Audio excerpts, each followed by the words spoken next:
प्राचीन काल की बात है कि एक कौशिक गोत्री ब्राह्मण इस नारायण कवच को धारण करके उसका शरीर मरुभूमि में छूट गया था। तो जहां उस ब्राह्मण का शरीर पड़ा था, हड्डियां पड़ी थी, जो नारायण कवच बांध करके प्राण छूट गए थे, तो उसके ऊपर से एक दिन गंधर्वराज चित्रक अपनी स्त्रियों के साथ विमान पर बैठकर जा रहा था। जे ही उन हड्डियों के ऊपर से निकला, ते ही विमान खोपड़ी के बल उल्टा होकर के गिर पड़ा। इस घटना से बड़ा आश्चर्य हुआ उसको। फिर उसने वाल्खिल्य ऋषियों से प्रार्थना की कि इस भूमि में ऐसा क्या है कि मेरा विमान आगे नहीं जा पाया और उल्टा होकर गिर पड़ा। तब उन्होंने कहा कि नारायण कवच बांधे हुए यहां जिसका शरीर छूटा है, जिसकी हड्डियां पड़ी हैं, वो नारायण कवच से युक्त है, इसलिए तुम ऊपर विमान से नहीं जा पाए और नीचे गिर पड़े। तब उसने उन हड्डियों को ले जाकर सरस्वती नदी में प्रवाहित किया और फिर स्नान करो गया। ऐसा प्रभाव नारायण कवच का है। भगवान सुखदेव जी कहते हैं, परीक्षित, इस नारायण कवच को जो समय पर सुनता, और कोई भी इस वैष्णवी विद्या पर प्रहार नहीं काम कर सकता। तंत्र मंत्र मारण वशीकरण उच्चाटन भूत प्रेत कोई भी, ये पक्की बात। विश्व रूप से ये वैष्णवी विद्या सब देवताओं को मिली और रणभूमि में असुरों को पराजित कर दिया। पर कपटी को कभी अपना मित्र नहीं बनाना चाहिए और स्वार्थी को कभी शिष्य नहीं बनाना चाहिए। अगर कपटी को मित्र बनाओगे तो धोखा मिलेगा और स्वार्थी को शिष्य बनाओगे तो हानि हो जाएगी। वो अपने गुरु पर ही प्रहार कर देगा। स्वार्थी नहीं देखता कि अपराध क्या है या लाभ क्या है, वो स्वार्थ में अंधा हो जाता है। बहुत से ऐसे उदाहरण हैं। तो इंद्र देवता बड़े स्वार्थी हैं।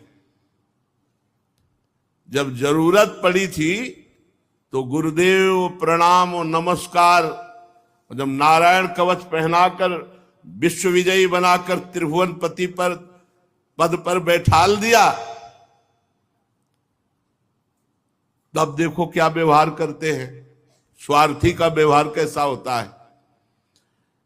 3 सिर थे विश्वरूप जी के, 3, जैसे ब्रह्मा जी के 4 मुख, तो विश्वरूप जी के 3 मुख थे। एक मुंह से वो सोमरस पान करते थे, दूसरे से सुरा पीते थे, तीसरे से अन्न खाते थे। पिता इनके त्वष्टा थे, ये देवताओं में श्रेष्ठ हैं। इसलिए ये जब यज्ञ करते तो ऊंचे स्वर से देवताओं की वृद्धि हो ऐसा आहुति देते और धीमे स्वर से दैत्यों की वृद्धि हो ऐसा आहुति देते, क्योंकि दैत्य कुल की माता थी। ये दैत्यों के भांजे हुए और त्वष्टा देवता थे, उनके ये पुत्र थे। तो जब गुरु पद पे बैठे तो उच्च स्वर से आहुति देते देवताओं की बल वृद्धि हो और धीमे स्वर से आहुति देते कि दैत्यों की भी, क्योंकि वो मामा है, माता उसी कुल की थी। देवराज इंद्र जब त्रिभुवन पति पद पर बैठ गए, नारायण कवच धारण कर लिया, विश्वरूप जी ने उनको जिता भी दिया। भले वो धीमे स्वर से आहुति पर गुरु पद में थे, तुम्हें जिता दिया, तुम्हें जो चाहिए वो मिल गया। देवराज इंद्र को सूचना मिली कि ये धीमे स्वर से आहुति देते हैं दैत्यों की बल वृद्धि की। इंद्र भयभीत हो गए। उन्होंने जाकर के बड़ी फुर्ती से तीनों खोपड़ी काट ली। गुरुदेव विश्वरूप जी की। बड़ा स्वार्थी, ये अक्षम्य अपराध। बस केवल एक बात से कि वो धीमे स्वर में आहुति अपने मामा की पक्ष में देते, उच्च स्वर से आहुति देवताओं की देते, क्योंकि देवता त्वष्टा उनके पिता थे और माता दैत्यवंश की थी। काट ली देवराज इंद्र ने, तीनों गर्दन काट ली। अब वो तो दिव्य महापुरुष, तो जिससे सोमरस पीते थे वो सर पपीहा, और जिससे सुरापान करते थे वो सर गौरैया, और जिससे अन्न खाते थे उससे तीतर। ये तीन पक्षी बन के, पपीहा, गौरैया और तीतर। अब गुरु हत्या लग गई पीछे देवराज इंद्र के, ब्रह्म ऋषि और गुरु पद पे। पर यही एक कपटी को कभी मित्र न बनावे, स्वार्थी को कभी शिष्य न बनावे। स्वार्थी को स्वार्थ पूर्ति के लिए गुरु मानेगा, भगवान मानेगा, जहां उसका स्वार्थ पूर्ण हुआ फिर नहीं। विश्व रूप के जेव ही गर्दन काटी तो तीन, पपीहा, गौरैया और तीतर, और ब्रह्म हत्या, गुरु हत्या देवराज इंद्र के पीछे। अब हटा सकते नहीं थे, इतनी सामर्थ्य नहीं थी। ब्रह्म हत्या ऊपर सवार हो गई, हाथ जोड़ करके कांपने लगे। बहुत उपाय किया, 1 वर्ष तक भयंकर पीड़ा, भयंकर कष्ट, कहीं ठौर नहीं। सिंहासन में बैठ नहीं सकते जाके। अब ये बड़े बड़े ऋषियों से पूछते हैं अपनी शुद्धि का उपाय। तब सब ऋषियों ने मिलकर के देवराज की जो गुरु हत्या करने पर ब्रह्म हत्या हुई उसके 4 विभाग किए। एक पृथ्वी को हिस्सा दिया, दूसरा जल को हिस्सा दिया, तीसरा वृक्ष को हिस्सा दिया, और चौथा स्त्रियों को हिस्सा दिया। ब्रह्म हत्या के 4 हिस्से कर दिए। पृथ्वी में ये वरदान दिया, पृथ्वी की जो ब्रह्म हत्या का स्वरूप है वो ऊषर भूमि है, और जल में जो ब्रह्म हत्या का स्वरूप है फेन बुदबुदा है। उसे हटा के ही गोता मारा जाता है। जब कभी जल में तो फिर ऐसे गोता मारा जाता है। ऊषर भूमि में कोई अनुष्ठान नहीं किया जाता, वो अपवित्र भूमि मानी जाती है। और वृक्ष में जो गोंद निकलती है, और माताओं बहनों में जो मासिक धर्म होता है, इसे ब्रह्म हत्या कहा जाता है। 3 दिन तक किसी भी तरह माता बहनों को रसोई स्पर्श करना या पवित्र कार्य करना निषेध किया गया है। 3 दिन तक एकांत सेवन करते हुए, अंदर भगवान नाम जप करते हुए व्यतीत करे। ये उस समय ब्रह्म हत्या का यह आवेश जो 3 दिन तक मासिक धर्म होता है, हमारी शास्त्रीय पद्धति ऐसा है। तो पृथ्वी में ऊषर भूमि, और उनको वरदान दिया कि कहीं भी कितना भी बड़ा गड्ढा हो, बिना भरे अपने आप पूर्ण हो जाएगा समय आने पर। और चतुर्थांश पृथ्वी को ब्रह्म हत्या का स्वीकार करना। वही ब्रह्म हत्या पृथ्वी में कहीं कहीं ऊषर के भूमि के रूप में दिखाई देती है। दूसरा ब्रह्म हत्या का जो भाग मिला वृक्षों को, ये गोंद ब्रह्म हत्या का स्वरूप है। इसे कोई भी शास्त्रीय पद्धति जानने वाला नहीं खाता। ये जो गोंद वृक्षों की है, इसका प्रयोग उसे बहुत बलिष्ठ है, इसको बलवर्धक पदार्थों में प्रयोग करते हैं, पर इसको जो शास्त्रीय पद्धति जानने वाला है वो गोंद का भक्षण नहीं करता। उनको वर्ण मिला कि कोई भी हिस्सा कट जाने पर फिर तुम पुनः जम जाओगे, और गोंद के रूप में ब्रह्म हत्या दिखाई पड़ती। स्त्रियों में मासिक धर्म के रूप में ब्रह्म हत्या का जो महीने में रज के रूप में दिखाई पड़ती है, उस समय किसी का स्पर्श करना, रसोई आदि का स्पर्श करना, भगवत विग्रहों की सेवा कर, यह सब निषेध किया गया है। जल ने जो चतुर्थांश स्वीकार किया वो फेन बुदबुदा काई, और उनको वर मिला कि कितना भी खर्चा किया जाए तुम घटोगे नहीं, बढ़ते ही जाओगे, तुम्हारी बढ़ती। इस तरह जो ब्रह्म हत्या थी वो 4 भागों में ऋषियों ने मिलकर के विभाजित किया। पृथ्वी जल, वृक्ष और स्त्रियां। ऊषर भूमि, फेन बुदबुदाकाई, गोंद और मासिक धर्म।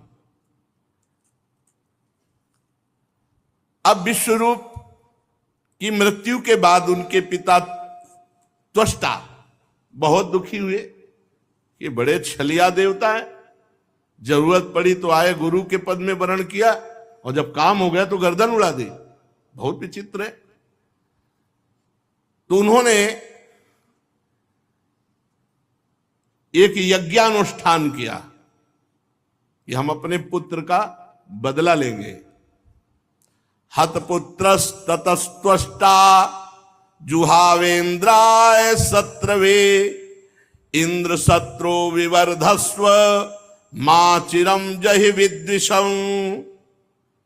विश्वरूप की मृत्यु के बाद त्वष्टा ने एक यज्ञ किया, हे इंद्र सत्रो, तुम्हारी अभिवृद्धि हो और शीघ्र से शीघ्र तुम अपने शत्रु को मार डालो। इस मंत्र से इंद्र का शत्रु उत्पन्न करने के लिए यज्ञ किया। यज्ञ समाप्त होने पर अन्वार पचन नामक अग्नि, दक्षिणाग्नि से जो ही यज्ञ पूर्ण हुई तो एक बड़ा भयावना दैत्य प्रकट हुआ। ऐसा विकराल आकाश तक बढ़ा हुआ मानो साक्षात काल ही हो। अब ये लोकों का मानो प्रलय कर देगा ऐसा। त्वष्टा के पुत्र विश्वरूप जी की जब देवताओं ने, देवराज इंद्र ने वध कर दिया तो त्वष्टा को बड़ी नाराजगी हुई। उन्होंने यज्ञ किया और ऐसा भयानक दैत्य प्रकट किया। परीक्षित, पहाड़ के समान काला, बड़ा डील डोल और संध्याकालीन बादलों के समान कांति, सिर के बाल, दाढ़ी, मूछ तपे हुए तांबे के समान लाल रंग के, नेत्र ऐसे लगते जैसे दोपहर के प्रचंड दो सूर्य, चमकता हुआ 3 नोकों वाला त्रिशूल, और जे ही पग बढ़ाया तो पृथ्वी डगमगाने लगी जैसे नौका पे कोई बलवान गजरात चढ़ रहा हो। त्रिशूल को अंतरिक्ष पर उठाकर जम्हाई ली तो मुंह ऐसा खुला मानो भारी कोई कंदरा हो। ऐसा लग रहा था आकाश को पी जाएगा, जीभ से नक्षत्रों को चाट जाएगा, विशाल विकराल दाढ़ों वाले मुंह से तीनों लोकों को निगल जाएगा। अब तो बड़े बड़े देवता थर्रा कर भागने लगे त्वष्टा की यज्ञ से प्रकट हुए इस विशाल दैत्य को देखकर। परीक्षित, ये त्वष्टा के तमोगुणी पुत्र ने सारे लोकों को भयभीत कर दिया। इसी से अत्यंत क्रूर दर्शन में थे तो नाम पड़ा वृत्तासुर। वृत्तासुर, संपूर्ण लोक भयभीत। ये कोई और नहीं है, ये महाभागवत है, चित्रकेतु जी, जो शंकरषण भगवान की कृपा से इनको एक विमान मिला था। ये विमान पर बैठ करके भगवान शंकर के समीप विमान पर चढ़े। अब उस समय वो तो देवाधिदेव महादेव महायोगिंद्रो मुनिंद्रो के गुरु, तो भगवती अम्बा वामांग में विराजमान थी, त्रिपुर सुंदरी, और सनकादि बड़े बड़े ब्रह्म ऋषियों को उपदेश कर रहे थे। तो ये गए सभा में, आप अपनी पत्नी को वामांग में विराजमान की हो। भगवान शिव तो कुछ बोले ले। माता जी ने कहा, दुष्ट, जगत गुरु को समझाने आया है तो इनकी महिमा को समझता है। हम दो हैं, तेरी दृष्टि द्वैत से युक्त, हम दो थोड़ी, हम तो शिव ही हैं। शिव शिवा केवल कहने को है, तू क्या इनको जगत गुरु को उपदेश कर रहा है? असुर बुद्धि, जा दैत्य भाव को प्राप्त हो। वही वृत्तासुर के रूप में ये भगवान संकर्षण के महान भक्त श्री हरि के बड़े बड़े देवता थर्रा उठे। अब देवराज इंद्र ने देवताओं से कहा, आक्रमण करो, पहले ही मार दो, नहीं तो मार देगा, यज्ञ से प्रकट हुआ है। सब देवता अपने दिव्य अस्त्र शस्त्र लेकर के, परंतु वृत्तासुर जैसे कोई दांत खोदने की सीख ना हो, ऐसे सब दिव्य अस्त्रों को पकड़ पकड़ के ऐसे दांत से काट काट के फेंक दिए। जितने उनके अस्त्र शास्त्र सब ऐसे चबा चबा के थूक दिए, जैसे कोई पान चबा के। बड़े बड़े दिव्यास्त्रों को ऐसे। देवताओं के आश्चर्य की सीमा न रही। भागे देवराज इंद्र से कहा कुछ चलाइए। जितने दिव्यास्त्र हैं सब ऐसे चबा रहा लौंग इलायची की तरह। अब सब उदास हो गए और भागे सब स्वर्ग छोड़ के। पहुंचे वैकुंठनाथ भगवान नारायण को स्तवन किया। अब एक ही उपाय है, स्तवन किया। हे प्रभु, हे करुणा सागर, वायु आकाश अग्नि जल पृथ्वी ये पांच भूत आप ही प्रकट किए हो। प्रभु आप ही काल रूप हो, सब आपसे ही भयभीत रहते हैं। भगवान हम भयभीत हैं, वृत्तासुर से रक्षा करो हमारी। प्रभु अगर कोई आपका सहारा न लेकर इस भय से बचने के लिए किसी और का सहारा ले तो ऐसे जैसे कुत्ते की पूंछ पकड़ के कोई समुद्र पार जाना चाहता हो। वैवस्वत मन पिछले कल्प के अंत में जब भयभीत हुए तो आपका सहारा लिया, तो प्रलय के जल के समय आप मत्स्य अवतार धारण करके उनकी रक्षा की। प्रभु ऐसे ही हम भयभीत हैं, हम आपकी शरण में हैं, वृत्तासुर से हमारी रक्षा करो। प्रभु आप अवश्य बचाओगे, हमें विश्वास है। पहले कह रहे अवश्य बचाओगे, हमें विश्वास है। प्रभु आप ही हम सबकी उत्पत्ति का कारण हो। ये बड़े स्वार्थी है, ऐसा ही गजा के विश्वरूप जी से प्रार्थना की थी। स्वार्थी से कभी भरोसा न करे। जब सत्यभामा जी की इच्छा के लिए पारिजात लेने भगवान गए थे ना, तो युद्ध किया था देवताओं ने। जरूरत पड़ी तो घुटने टेक दिए, और जब समझा कि अब जरूरत नहीं है तो युद्ध शुरू कर दिया भगवान से। स्वार्थी से कभी विश्वास नहीं। इसीलिए एकमात्र हेतु की कृपाल भगवान श्री हरि है। प्रभु आपकी कृपा से हम विपत्ति से बच सकते हैं, हमें संकट से पार करो। उदार शिरोमणि, हम देवता लोग आपके ही जियाए जी रहे, आपके ही कल्याण करने से निर्भय है। बड़ी विनय की प्रभु आप ही आप। श्री सुखदेव जी कहते महाराज, देवताओं ने इस प्रकार भगवान की स्तुति की तो भगवान प्रकट हो गए,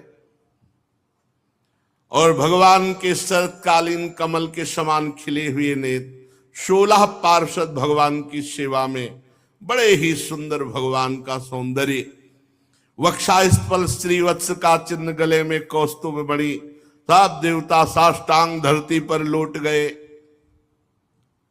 दृष्ट्वा तम वनौ सर्वौ ईक्षणाह्लाद विक्लवाहा दंडवत पतिता राजन छनैरुत्थाय तुष्टौ। भगवान को देख सब साष्टांग दंड के समान लेट गए। धीरे धीरे उठे हाथ जोड़ करके। फिर भगवान से, हे भगवान आप ही यज्ञ में स्वर्ग आदि देवताओं को शक्ति देने वाले हो, आप ही यज्ञ के फल देने वाले हो, आप ही यज्ञ में विघ्न डालने वाले दैत्यों का नाश करने वाले हो। इसलिए प्रभु हम आपको बार बार नमस्कार करते हैं। आपके अनंत नाम हैं, आपके नामों की सीमा नहीं है। प्रभु सतोगुण रजोगुण तमोगुण, इन तीनों गुणों के अनुसार उत्तम मध्यम निकृष्ट गतियां वो सब आप देते हो। आप ही गतियां देने वाले हो। प्रभु इस कार्य कारण जगत रूप के स्वामी आप ही हो। हे भगवान आपकी अगणित महिमा है। आपकी लीला का रहस्य जानना बड़ा कठिन है। हे भगवान हम ठीक ठीक सृष्टि के कार्य को समझ नहीं पाते, कब क्या कैसा, और ये सब आप करने वाले हो। प्रभु आप अंतर्यामी हो, आप अंतरात्मा हो। नाथ श्रुतियां आपका केवल नेति नेति कह के वर्णन करती है। हे मधुसूदन आपकी महिमा रस का अनंत समुद्र है। उन्हें नन्हे से सीकर एक बार थोड़ा सा कोई आनंद चख ले तो परमानंद में डूब जाता है। प्रभु जो थोड़ा सा नाम का स्वाद चख ले, थोड़ा सा आपकी महिमा प्रेम रस की चख ले, तो उसको लोक परलोक के सारे विषय विष के समान लगने लगते हैं। वो सब भुला देता है और आपके प्रेम में उन्मत्त हो जाता है। जानते हैं देवता ये बात, लेकिन वो प्रेम में मगन नहीं हो सकते, इतना विषय विलासिता है। हे मधुसूदन, आपके प्यारे भक्तजन आपके चरण कमलों की सेवा में मगन रहते हैं, और जो आपकी चरण सेवा में मगन रहते हैं, जन्म मृत्यु रूप संसार चक्र कभी उनको छू नहीं सकता। कल्याण का कल्याण हो गया। प्रभु आपकी महिमा त्रिलोकी में कोई गा सके ऐसा। आप हमारे पिता हैं, पितामह हैं, सब कुछ है, आप हमारी रक्षा कीजिए। हे प्रभु, इस वृत्तासुर से हमारी आप रक्षा कीजिए।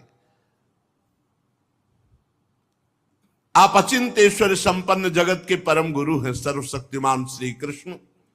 हम नहीं जानते कि कितना बल है वृत्तासुर का, पर इतना जानते हैं कि वो स्वर्ग को निगल सकता है।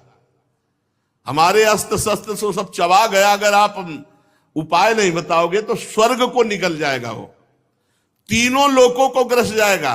प्रभु आप मार डालो, प्रभु आपकी कीर्ति होगी, आप मार डालो, आपकी बड़ी प्रशंसा होगी। अब जब हे प्रभु हम आपको नमस्कार करते हैं, जब देवताओं ने भगवान की स्तुति इस तरह की, तो भगवान ने कहा ठीक है, हम आप पर प्रसन्न हैं। देव शिरोमणियों, जब हमारा कोई आश्रय ले लेता है तो हर संकट से हम उसे बचाते हैं।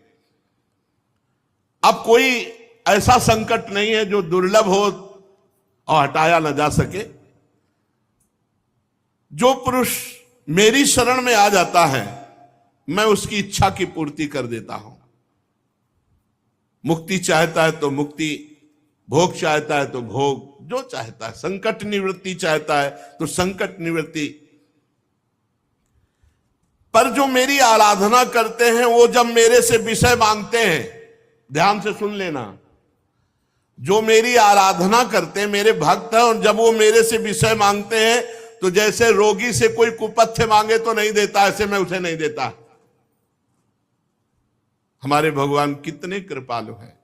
रोगी से जैसे कुपथ्य मांगे मरीज तो नहीं देता, ऐसे जब मेरे भक्त मेरे से विषय मांगते तो मैं उसे नहीं देता। मैं वृत्तासुर को तो नहीं मारूंगा, लेकिन मारने का उपाय बता दूंगा। क्यों? भगवान का भक्त है। वृत्तासुर जी भगवान के भक्त हैं, बड़े अनन्य भक्त हैं। देर मत करो, जाओ दधीचि ऋषि के पास जाओ। उनका शरीर परम पवित्र हो चुका है। उपासना, व्रत, तपस्या, भजन से रोम रोम, नस नाड़ी, हड्डी सब पवित्र हो गई है। उनसे उनका शरीर मांग लो। दधीचि ऋषि ब्रह्मबोध संपन्न महापुरुष है। जो ही शरीर मांगोगे वो दे देंगे। ब्रह्मबोध संपन्न महापुरुषों को शरीर से तनिक भी प्रियता नहीं होती। अश्वनी कुमारों को घोड़े के सिर से उपदेश करने के कारण उनका एक नाम अश्वशिरा भी है। उनकी उपदेश की हुई अध्यात्म विद्या के प्रभाव से अश्वनी कुमार जीवन मुक्त हो गए हैं। जाओ अथर्ववेदी दधीचि ऋषि से ये जो नारायण कवच तुमने सुना, ये दधीचि ऋषि ने त्वष्टा को सुनाया, त्वष्टा ने विश्वरूप को, विश्वरूप ने तुम्हें, उसी से तुम विजय को प्राप्त हुए और उन्हीं विश्वरूप को मारा। इसीलिए त्वष्टा ने बदले के लिए इनको प्रकट किया है। जाओ तुम मांगो जाकर शरीर दधीचि ऋषि से, और अश्वनी कुमार को साथ ले जाना, वो अवश्य दे देंगे। फिर उनके शरीर से उनकी हड्डियां निकालना और उन हड्डियों को विश्वकर्मा के द्वारा एक आयुध अस्त्र तैयार करना। उस अस्त्र में इतनी सामर्थ्य होगी कि वृत्तासुर का सर काट लेंगे, अन्यथा कोई अभी तक अस्त्र ही नहीं है। दिव्यास्त्रों को तो लौंग इलायची की तरह वृत्तासुर जी चबा रहे थे। वृत्तासुर के मर जाने पर तुम लोगों को फिर से तेज अस्त्र शस्त्र और संपत्तियां प्राप्त होंगी। जाओ, तुम्हारा कल्याण हो। और संभावी जो मेरी शरण में आ जाता है उसके सारे संकटों की निवृत्ति हो जाती है। श्री सुखदेव जी कहते हैं, परीक्षित, विश्व के जीवन दाता श्री हरि इंद्र और देवताओं को ऐसा आदेश देकर अंतर्धान हो गए। अब देवता लोग अथर्ववेदी दधीच ऋषि के पास जाकर के साष्टांग दंडवत की और दधीच ऋषि से कहा कि भगवान ने आदेश किया है कि आप अपना शरीर हमें दे दो। देवताओं की ये बात सुनकर दधीच जी बहुत हंसे आनंद में और देवताओं से कहा, देवताओं, क्या तुम्हें बात पता नहीं कि सबको अपना शरीर कितना प्रिय है और मरते समय कितना भयानक कष्ट होता है? जब तक चेत रहता है तब तक असह्य पीड़ा होती प्राणों के त्यागने में, और जब मूर्छित हो जाता है तो बात अलग है।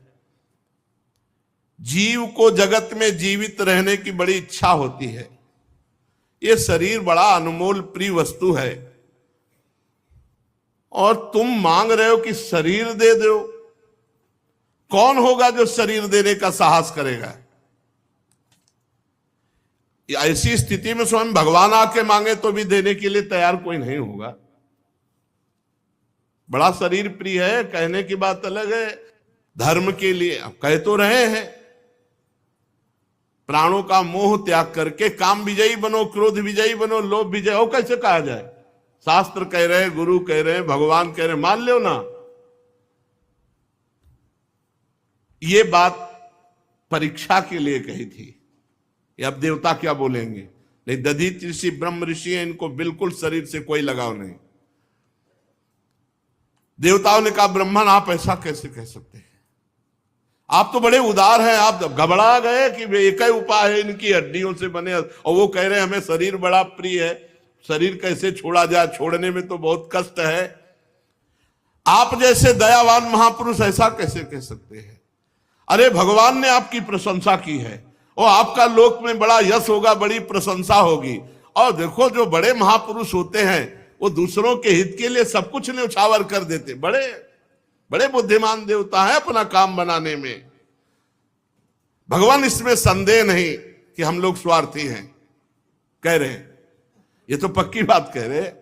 भगवान इसमें संदेह, ननु स्वार्थ परो लोको न वेद पर संकटम यदि वेद न याचेत नेतिना यदीश्वरा। भगवान, यद्यपि हम लोग स्वार्थी हैं, आपका शरीर मांगने आए, पर आप विचार करो, अगर हमारे ऊपर संकट न आया होता तो हम आपका शरीर न मांगते। अब प्रभु, हमारी जितनी समझ है, हम बार बार आपसे घबरा रहे हैं कि ना न कह दे। प्रभु, हमारी समझ नहीं काम कर रही।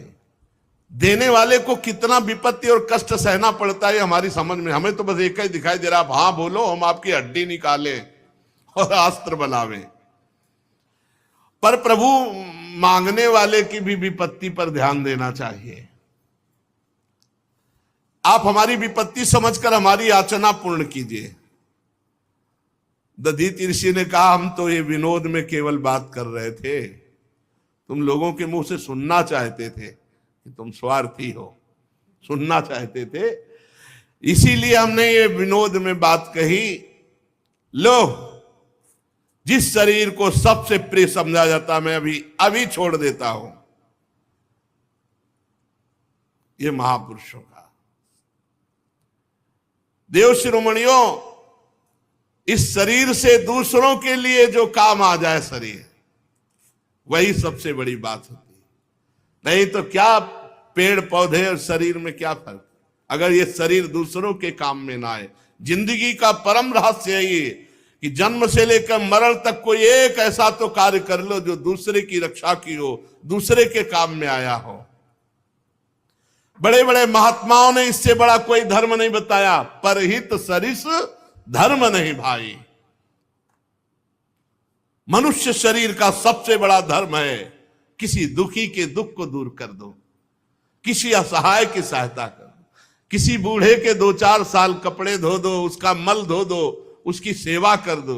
यही मनुष्य का शरीर का जो लाभ है। अब ये नौजवान आजकल के अपने बूढ़े माता पिता को जो अवसर मिला है परम धर्म का, उनकी सेवा न करके उनके डांट लगाते हैं, पीटते हैं, अवहेलना करते हैं, सब नरक गामी होते हैं। क्या कहा दधीच जी ने? मनुष्य का शरीर धारण करने वाले का परम धर्म है कि जीवन में परोपकार बन जाए, परहित बन जाए दूसरे का। एक बार महाराज जी ने कहा कि अगर किसी की सोच धोने को मिल जाए, सेवा करने को मिल जाए, लंगोटी धोने को मिल जाए, कफ आदि फेंकने को मिल जाए, तो यह अहंकार नष्ट हो जाए। उनका खोजो, कभी सेवा मिल सकती है। गुरु प्रसाद से श्रीधर बाबा की सेवा मिली। सच्ची कहते हैं जो दूसरों की सेवा से हृदय का अहम गलित होता है वो किसी और उपाय से नहीं होता। सेवा मिल जाए बस।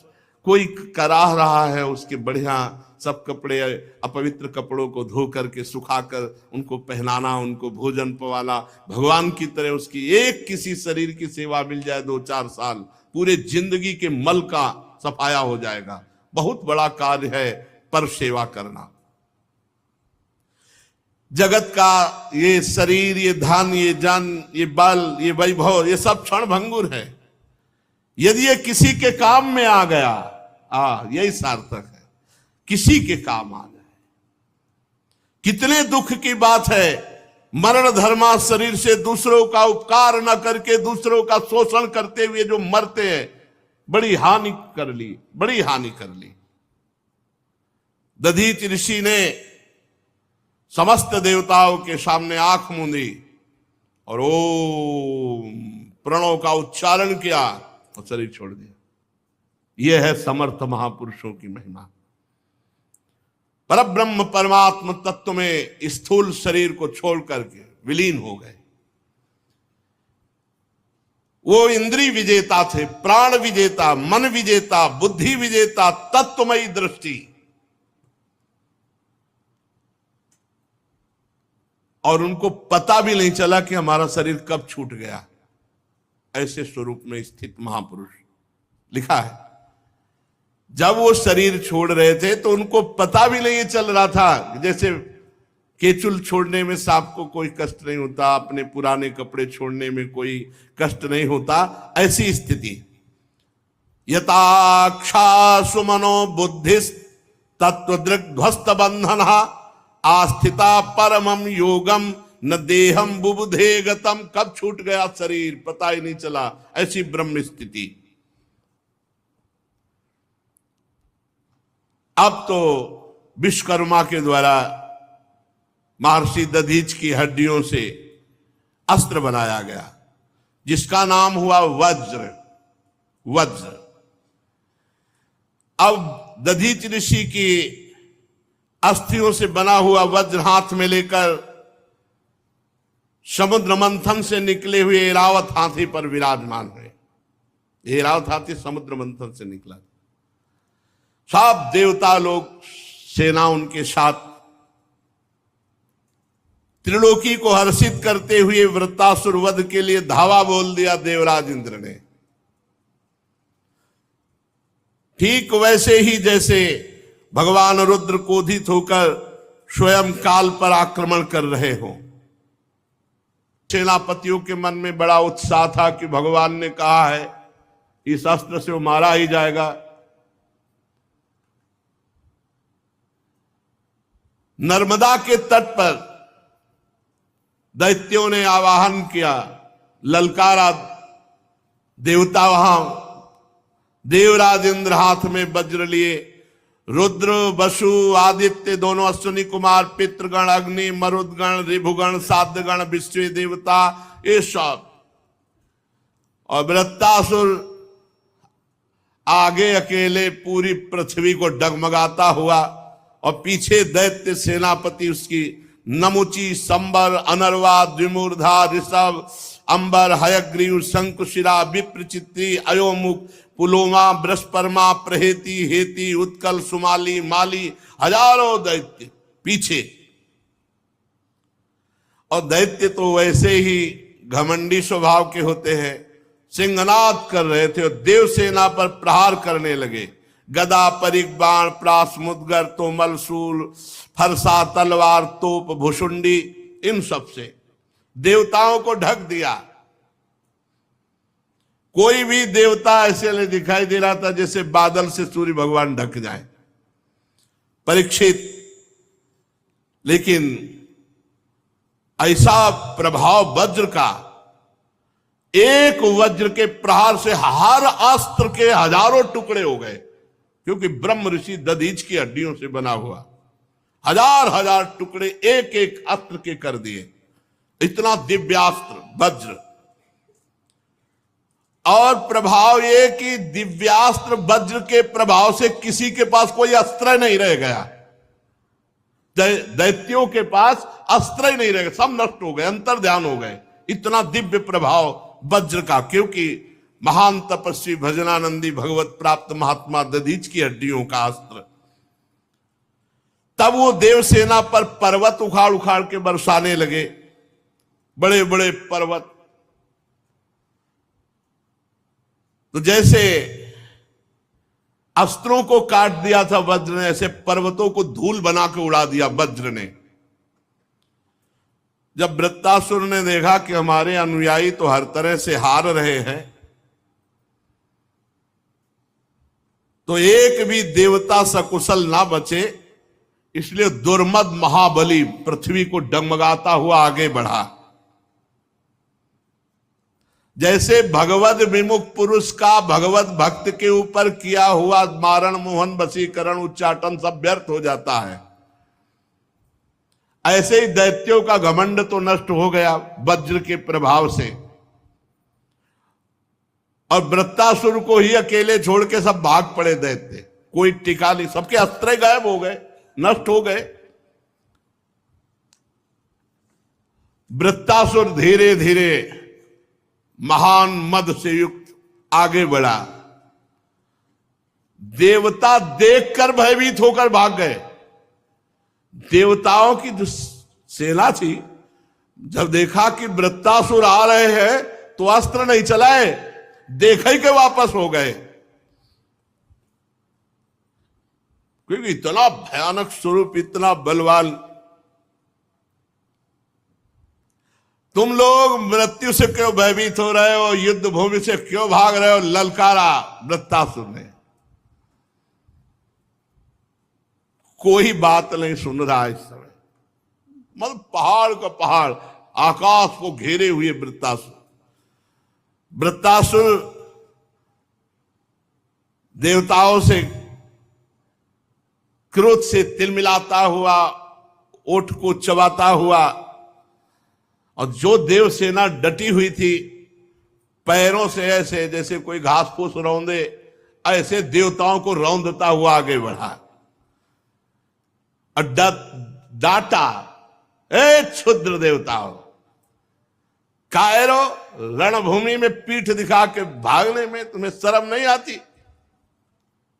तुम सूरवीर मानते हो अपने को, डरपोको, तुमको जहां प्रशंसा मिलती वहीं गरजते हो, स्वर्ग में देवता बने पूजते हो, आओ हमारे सामने। तुम्हारे मन में अगर किसी के भी युद्ध का उत्साह हो तो सामने आओ, क्षण भर कोई नहीं टिका। वृत्तासुर इतना बड़ा बलवान डील डोल का था कि देवता सब छोटे छोटे लग रहे थे, और क्रोध में जब सिंहनाद किया तो अचेत हो गई देवसेना। वृत्तासुर जी ने गर्जना जब की तो मूर्छित हो गए देवता। देवता मूर्छित है, ऐसा लग रहा है जैसे बिजली गिर गई हो सबके ऊपर, और उनको पैरों से रौंदते हुए आगे बढ़ रहा है। मदोन्मत्त गजराज जैसे कोई नरकट का बन रौंद डाले, ऐसे मूर्छित देवताओं को। रणबाकुरा वृत्तासुर हाथ में त्रिशूल लिए और नेत्र बंद किए भयभीत देवसेना को कुचल रही थी पैरों से। वज्रपाणी देवराज इंद्र ये करतूत सह न सके और उन्होंने एक भयंकर गदा चलाई वृत्तासुर पे। वृत्तासुर ने देखा देवराज इंद्र ने गदा चलाई है, तो बाएं हाथ से ऐसे पकड़ लिया, उसे मीस के फेंक दिया। और जब उसको मीस के फेंका तो देवराज इंद्र के वाहन ऐरावत के माथे पे लगी, तो घुटने टेक दिए ऐरावत ने। इंद्र ने प्रशंसा की, वाह वीर वाह, ऐरावत को कोई घुटने टिका सके, ऐसा वीर नहीं। खून उगलता हुआ देवराज इंद्र का ऐरावत हाथी घुटने के बल हो गया। होश आया तो 28 हाथ पीछे गिरा जाके, चक्कर ऐसा 28 हाथ पीछे। देवराज इंद्र ने अपने ऐरावत पर दाहिने हाथ का अमृत सा भी हाथ है, जो ऐसे ही किया तो पूर्ण स्वस्थ। युद्ध धर्म के मर्मज्ञ वृत्तासुर ने कोई प्रहार नहीं किया, शांत। अमृत सावी हाथ से जब ऐरावत की व्यथा मिट गई, फिर स्वस्थ हुआ, रणभूमि में आ गया। वृत्तासुर ने देखा अपने गुरु विश्वरूप का वध करने वाला ये देवराज इंद्र है, और दधीच की हड्डियों से बना हुआ वज्र लेकर हमारे सामने आ गया है। तब कहा, ए क्रूर पाप कर्मा, वैसे तू लड़ने लायक भी नहीं है, क्योंकि तू ऐसा अपराध करता है। पर मेरा आज बड़ा सौभाग्य का दिन है। पहला सौभाग्य कि विश्वरूप जैसे ब्रह्म ऋषि गुरु के हत्यारे को आज मैं मारूंगा। दूसरा सौभाग्य मैं तुम्हारे हाथ में देख रहा हूं, अगर नहीं मार पाया तो तू मुझे मारेगा, क्योंकि ये दधीच ऋषि ब्रह्म ऋषि की हड्डियों से बना हुआ वज्र है, ये निष्फल नहीं जाएगा। मेरा तो सौभाग्य ही है। अगर तुझे मार पाया तो मैं भाई के ऋण से उऋण हो जाऊंगा, क्योंकि त्वष्टा के वो पुत्र थे, त्वष्टा जी ने इनको भी प्रकट किया था।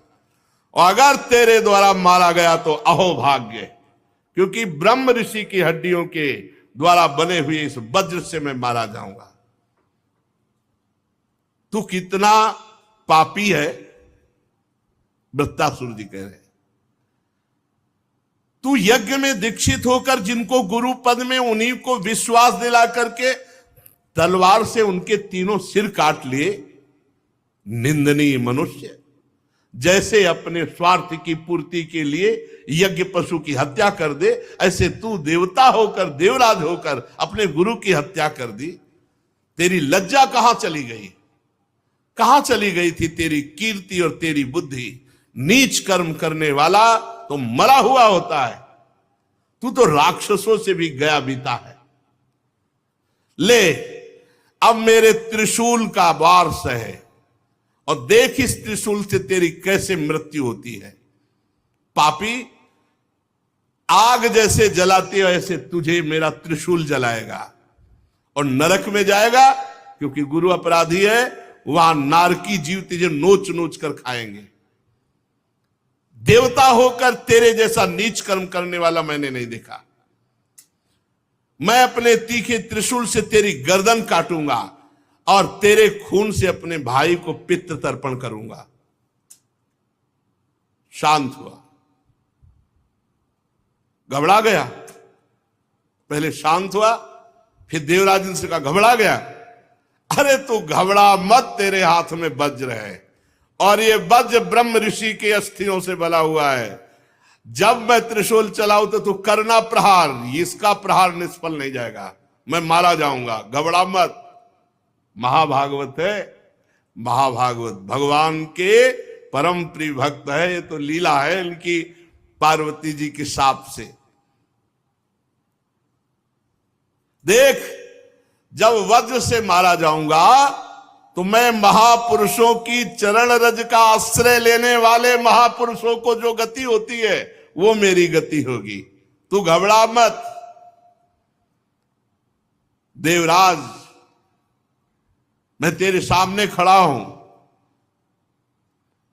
तू मेरा शत्रु है और तेरे हाथ में जो है दिव्यास्त्र है, अमोघ है, ये व्यर्थ कभी नहीं होता, कभी व्यर्थ नहीं। देवराज इंद्र का वज्र कभी व्यर्थ, ये दधीचि ऋषि का प्रताप।